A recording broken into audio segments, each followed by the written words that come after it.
Like I said, it's not what my channel is going to be about. But this is for a couple relatives of mine. I'd like to just put it up basically for them. If someone else wants to look at it, that's great.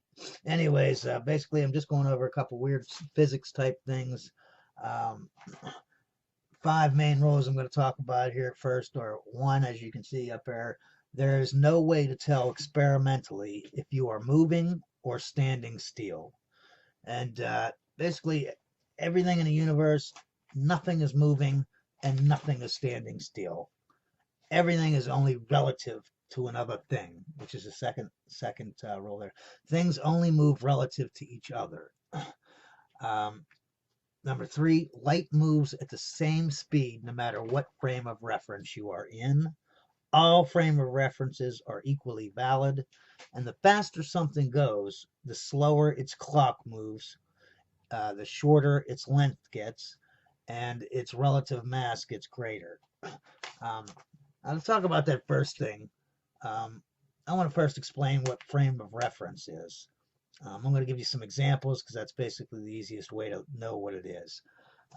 If you look here on the picture here with the train, right? The first train, the guy, the little dots there, that's a ball. He throws the ball up and it goes through these um, five spots and it comes back down to those five spots. And as you know, if you're on a train and you're moving at exactly the same speed, no bumps or anything, you throw a ball up, you can't tell that you're in a train. Okay. But what about a guy who's standing outside the train, right? He sees the train moving and the ball moving.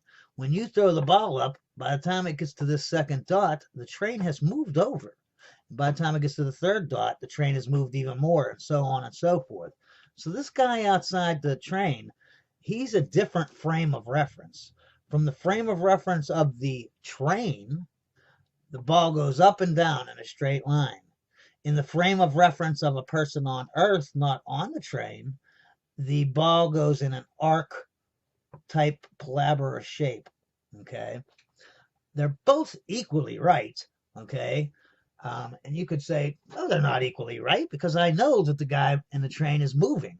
When I'm on Earth, I'm not moving. So obviously I'm right. It's a palabra, it's a arc.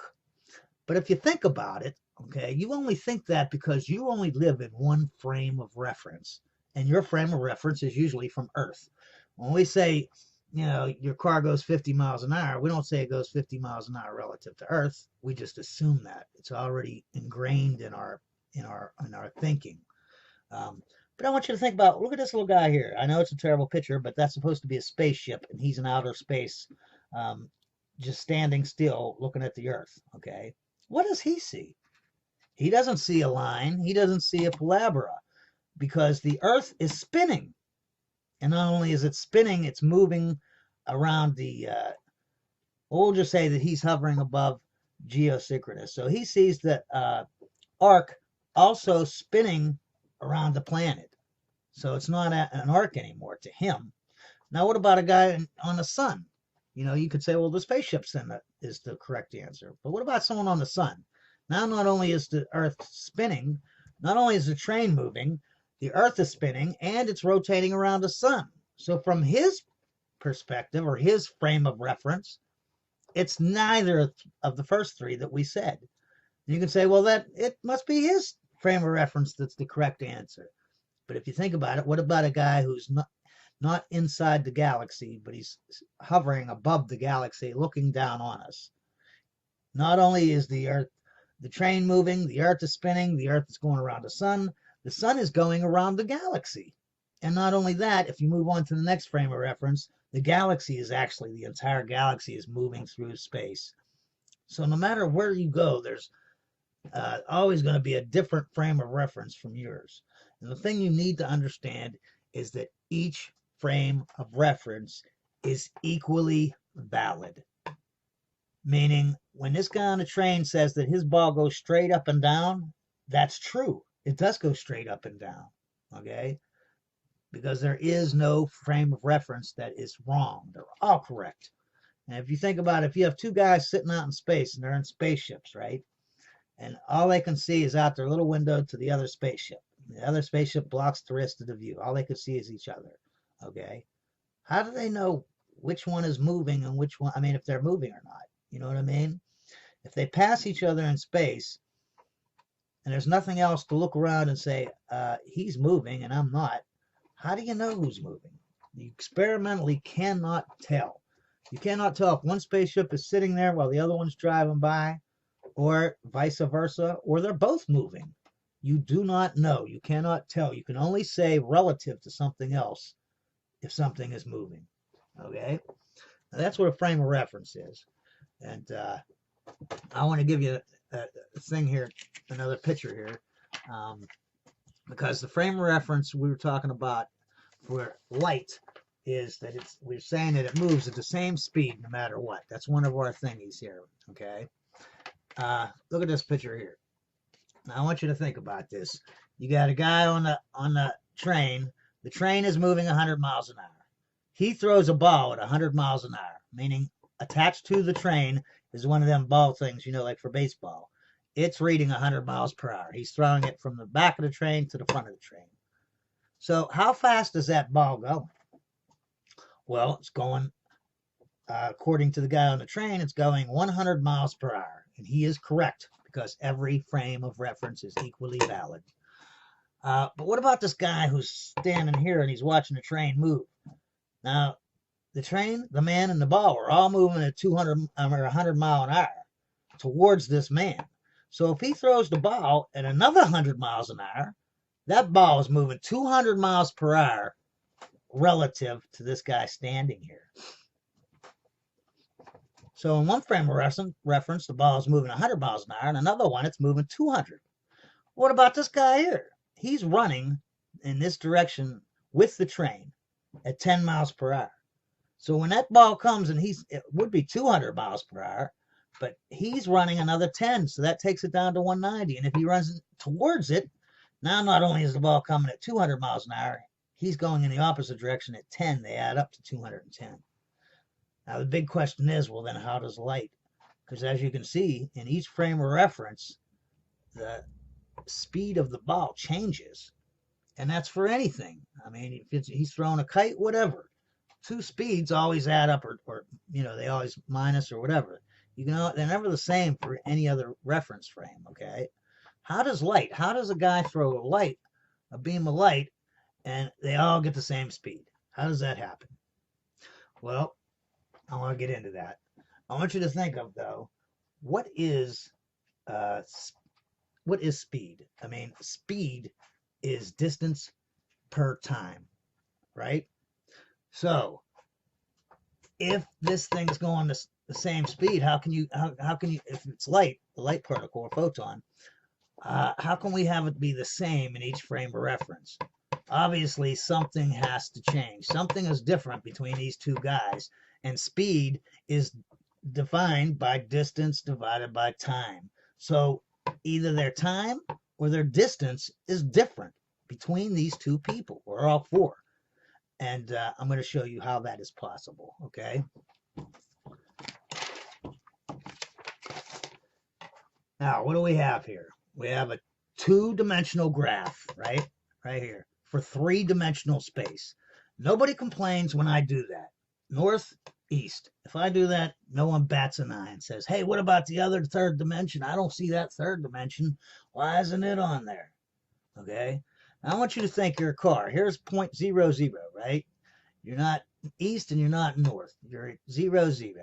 Now, let's say you move 5 units and you go directly east. Okay? 5 units, 5 miles, whatever. You're driving in a car, you go 5 miles. How far east are you going to get? You're going to get 5 miles. But what if some of your direction is diverted to the north, right? Let's say this guy here, this is 5 units here too, because as you can see, it's a circle, meaning this is a radius, this is a radius, all these are radius. This line here is a radius. That means they're all equal, right? So this is 5 units. What if he drives along that line? How much time, or I mean, how much distance did he go east? As you can see, it's like about 4 units or 4 miles, say. So if he drives east 5 units, he goes east 5 units. But if he goes 5 units and he directs some of that direction from east to north, then he's not going to go as much east, is he? Because he directed some of his direction to the other way there. Okay. Now, I want you to look at this next graph here. Okay. This is time and space. It's a two-dimensional graph for four-dimensional space-time. And you could say, well, I don't understand. I don't understand. Yes, you do.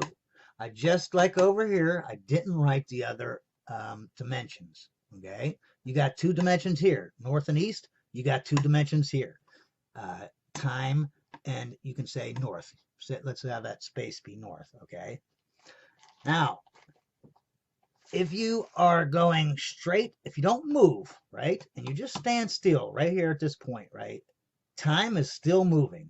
You will actually be moving at the fastest that you can move through time. You cannot move through time faster than just going along this line, right? But just like over here, the fastest east you can go is if you divert all your energy going east. What if you divert some of your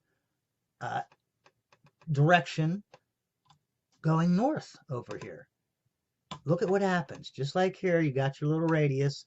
Let's say a person goes here, right? Along this arrow. Now, if he goes along that arrow, he is traveling through space and time, because you can't you're always traveling through time. But as you can see, he's diverted some of his direction in time to direction in space. And as you can see, look at the thing, how I have it going down. It's going down to, I don't know, 4 units, let's say, on there, or 4/5. So the faster you go, if you're going 0 mile an hour, you're not moving through space at all. You're going as fast as you can through time. But the faster you go, the less you're going through time. The faster, I mean, the faster you go through, like what you would consider your spatial dimensions, the slower you go through time, right? Because you're going to divert some of your energy, some of your direction. And let's say you didn't move. So here's where you're at, standing still. Okay, you can see where I'm at here, right? That's the fastest you can travel through time. Now you start moving. Now you're going 10 mile an hour. Now you're going 20 mile an hour, 100 mile, 1,000, million. Oh, well, not a million. And you keep going faster and faster, right? When you get to this spot right here, okay, as you keep going, time slows down. Actually slows down just for you, not for anybody else in another frame of reference. But time will slow down. If you keep going, keep going, keep going, when you get almost to the speed of light, time is almost stopped. And when you get to the speed of light, 186,000 miles per second, now you're only traveling through the spatial direction. Look at where you're at on the timeline, though. There is no time then. Time will stop at the speed of light. And I'll explain more about that later, because I'm running out of time here. So I think I'm going to have to call it or whatever. But like I was saying, if you went through space at the speed of light, time is right here, 0. And if you go through time and you don't go through space, you're going the fastest you can go through time. But if you keep putting in some speed, you want to move your direction in space also, then you're going to slow down time. And that's how you can have light moving at the same speed for every frame of reference. Anyway, this is John Black, and I'll try to get back with you another movie.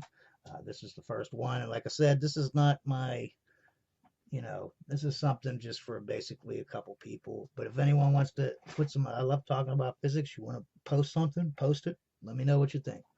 All right, bye-bye.